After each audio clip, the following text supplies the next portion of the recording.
In 2015, we left the rat race and went to the farm. We bought a 100-year-old farmhouse and 9 acres. After 3 years of extensive renovations, we can finally call ourselves College Hill Farm. Welcome back to College Hill Farm.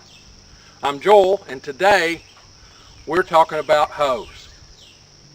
Well, today it's a rainy Monday morning. I had a little problem over the weekend in the garden. This is my favorite hoe, and this is what it looks like now. You'll notice that the head's missing. The hoe just broke right off. These modern hoes are not nearly as good as the old timers hoe. Let me show you an example. This was my dad's hoe. He probably got this when he was 25 years old. It's still a usable hoe.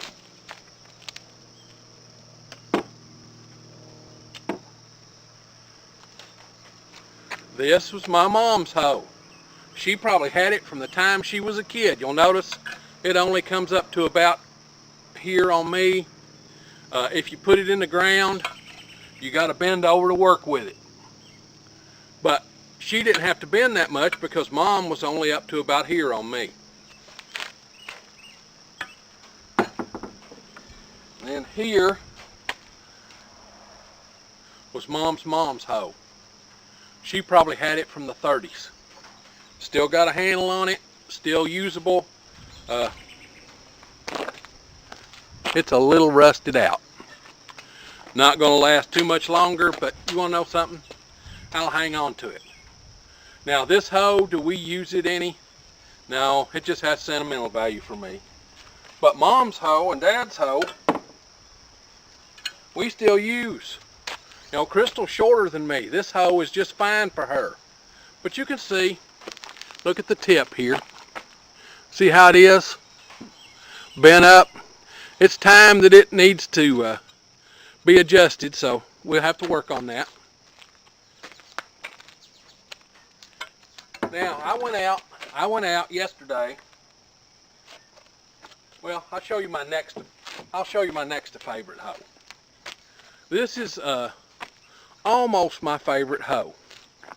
Now, you can buy a hoe something like this, but the blade is wider. My sons got me this for Father's Day, and it's starting to blunt up a little bit, and I'm going to show you what I do about that. But they got me this for Father's Day, and cut down the sides to get rid of these extra wide hoe head. So now it's an onion hoe. So this hoe I use to hoe out onions. This part you can scrape back and forth. You can hoe in both directions, and it's for light weeding. It's great in well-tilled soil. You can really wear it out quick. Also, if I want to move around some hay, if I'm mulching, I use this hoe because you can just whop it down in the hay and it's good to go. Now you'll notice too, the handle of this hoe is all the way up to the top of my head. Now, how do you select a hoe? Well, you want a hoe for you. First off, you don't want to have to be all stooped over hoeing your garden. That just causes you pain. It's going to cause you pain. I don't care who you are. I don't care if you're still young. That's just going to be hard on your little back. So you're better off to have a hoe that you can stand up and work. So when you select a hoe, stand with your feet at shoulder width. Then take and put the hoe so that the tip is approximately 18 to 20 inches away from your foot. And then when you lean the hoe over, it should come to about your shoulder. And you should be able to hold on to it comfortably. That way you can work the hoe easily at the top of the ground without having to stoop over. That's how you select the hoe. Now,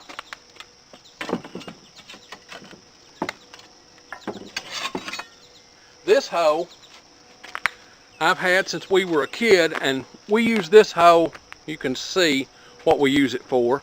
We mix concrete with this hoe. Now, finally, yesterday I went out and bought me another hoe. I'm a big old guy. I'm a heavyweight, and I like my hoes to be heavyweight too. No pun intended. I like my hoes to be heavyweight too. So this is a hoe that they sell at Tractor Supply.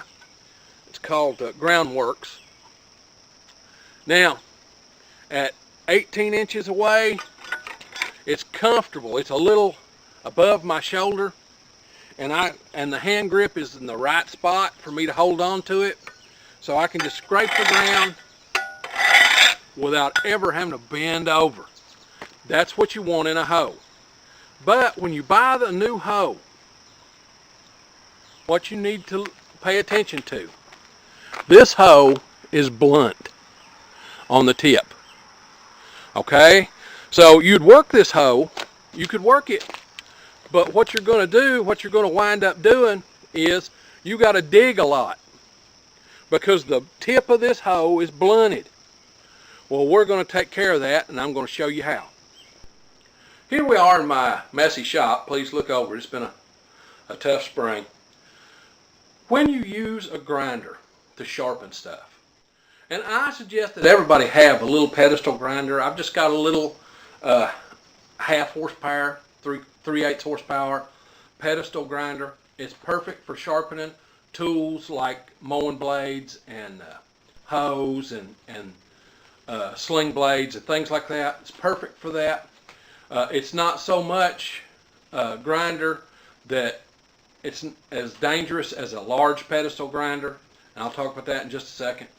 And it's more handy for me to use and sharpen something than a hand angle grinder. Angle grinders are great for grinding down a weld or smoothing out a piece of metal to lay something on it or prepare a weld, but they're just not that great for sharpening tools.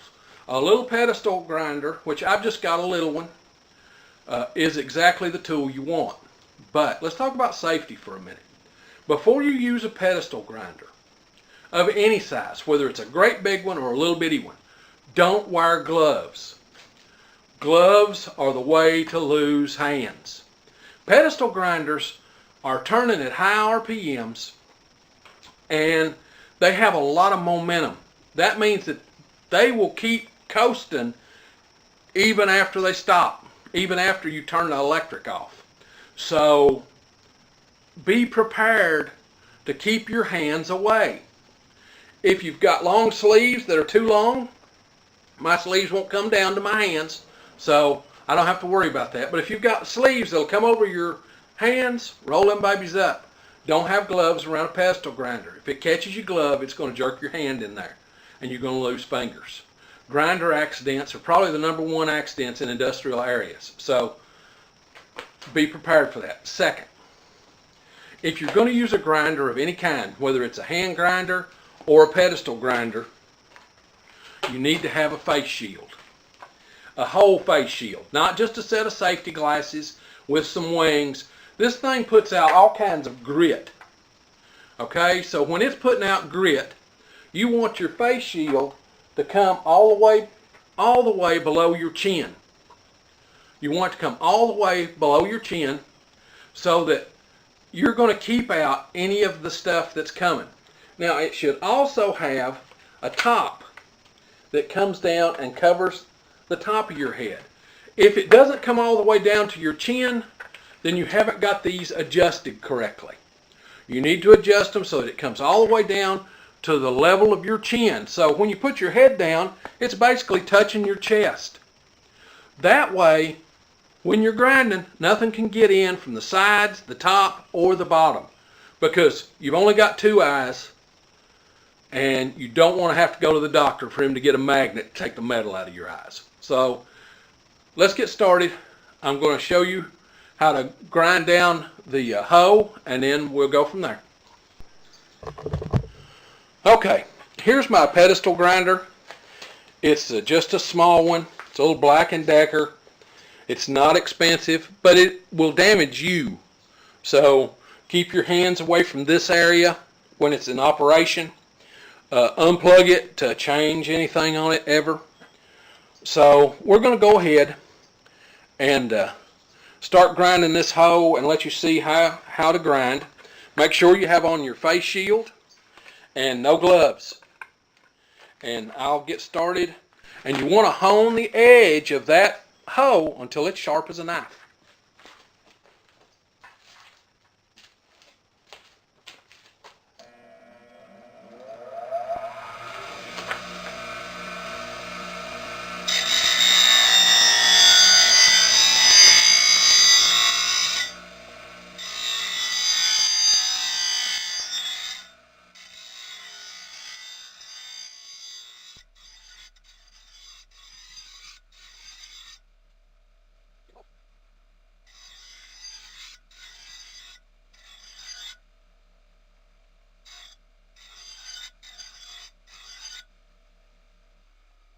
Continue to rotate.